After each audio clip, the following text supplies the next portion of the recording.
The title of The Garden of Absolute Truth, the clue here is in the contradictions in those terms. It's those contradictions that I really wanted to interrogate.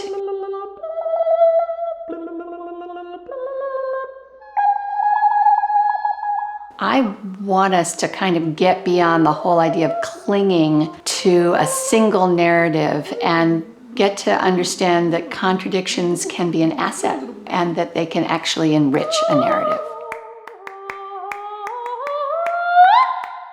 My name is Valerie Hird. I'm a multimedia visual artist based in Burlington, Vermont, but my career has largely been in the Middle East. I would travel with these oral-based societies. What I was interested in was the iconic visual language that were present on their clothing and their tents and everything else. I wanted to know how they attributed meaning to those symbols. The reason I was so obsessed by these symbols is that you will see that all of my work is symbol-based.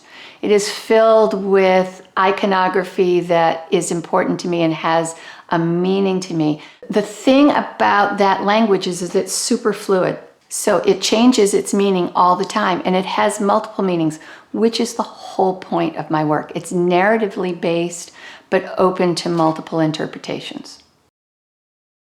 The Alice film is entirely autobiographical. It is dependent upon my memories, which is to say, it is faithful to my narrative, but it is not necessarily factual. Originally, this film was envisioned as being stop action. However, when COVID hit, the entire team evaporated. So my amazing animator, Marty Degus, had to recreate digitally every single set. I develop in collaboration, like a multiple narrative, multiple minds help a concept move forward. So the whole Alice series started with this image. This is me at age 11, and the boat that I'm in is inscribed on its slats with the books that I read. So this is Through the Looking Glass, Aladdin and His Lamp, and Ali Baba and the 40 Thieves. These were all stories that I loved and grew up on. That was how this whole thing started. And as you can see, it involves both paper and oil painting and pencil drawing. All of the things that I use in the later work. So the book sculptures are narrative books. They are interactive. They require the viewer to actually engage with them in order to shift the narrative. But they are also sculptural books. They literally are covered with text, and they actually embody these different narratives. In the Emperor's New Clothes, the middle layers are again the embroidery that you would have found in 17th century or 18th century waistcoats. But as you look through, what you see are the contemporary luxury brand logos. And if you then pull the side tabs, the viewer quite literally enters the scene. So a tunnel book is literally what it sounds like. You, the viewer, are looking through an elongated space, just like a tunnel. And that space is layered with imagery that you are able to either partially see or fully see. The Nightingale's Eye actually was the driver for this entire series. It was a short novella written by A.S. Byatt, and essentially it takes a storyteller, is essentially that, who believes in a single story.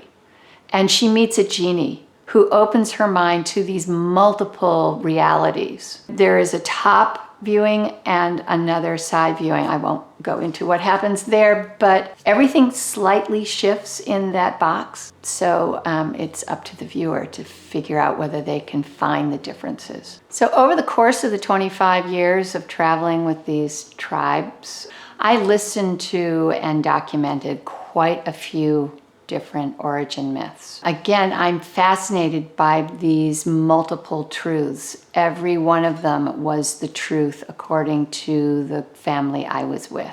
And so I decided to create my own creation myth based on a lot of the animist stories that I had heard. So the paintings, Origination 1 and Origination 2 and Elemental Knot and Seedlings, all deal with my personal alternate vision of, if I may say so, intelligent design. So the scale of these paintings, you know, if you want to tell a myth, size matters. So it's got to be epic. It's just got to be epic. That's why it's huge.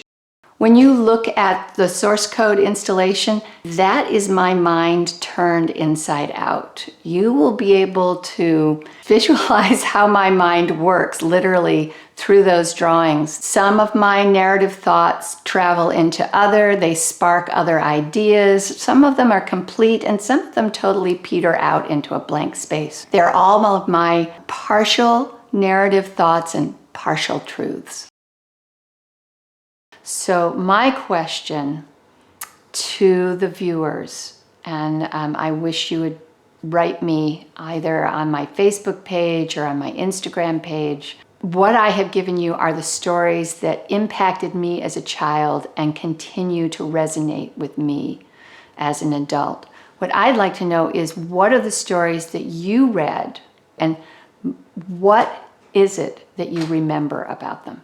Those two parts. What are the stories and what do you remember about them? Please tell me.